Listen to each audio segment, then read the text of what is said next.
we're on. Okay, so we're here with Pastor Tony in Kfar Saba. Kfar Saba, which is on the Green Line. This is just the border of the Green Line in the Sharon Valley. In the Sharon Valley. Yes. And we're just, 40 kilometres north of Tel Aviv? That's right. Yeah.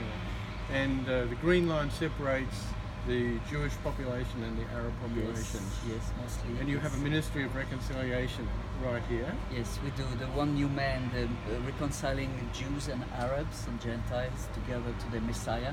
We believe that we are the ambassadors. We are supposed to build bridges.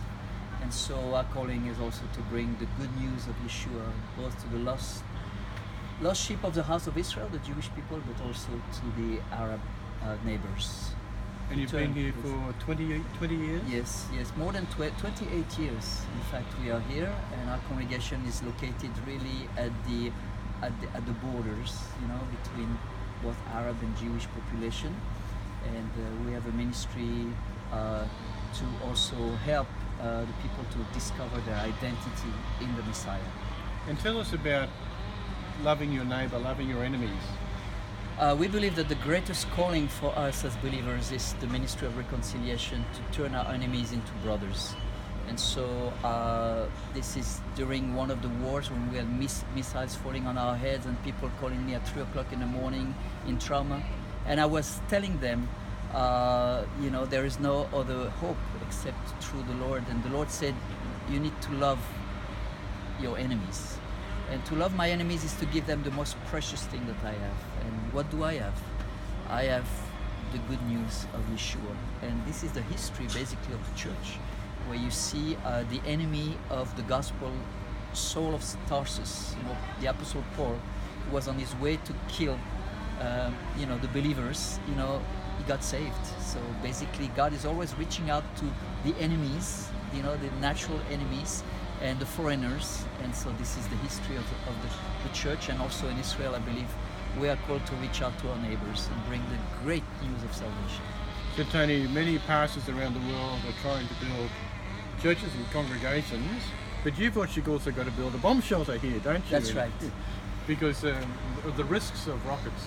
That's right. We had in the span of 70 years, we had 10 wars already, and the greatest problem is basically to have a security up to the next war.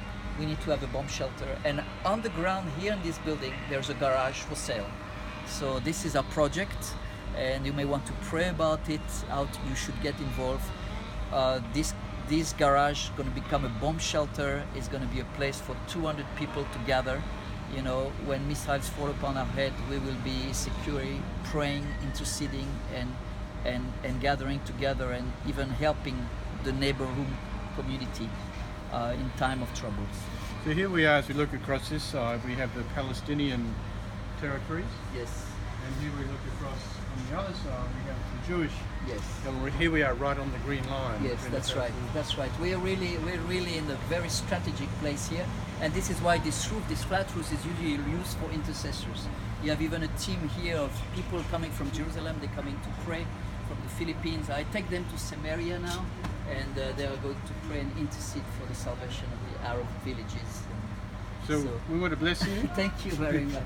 We want to God bless you, brother. Thank you for Thank sharing. you for coming from Australia. I want to bless all my brothers and sisters from Australia. Thank you for not forsaking us and praying for us. We need your prayers. Thank you, Tony. Bless you. God bless you.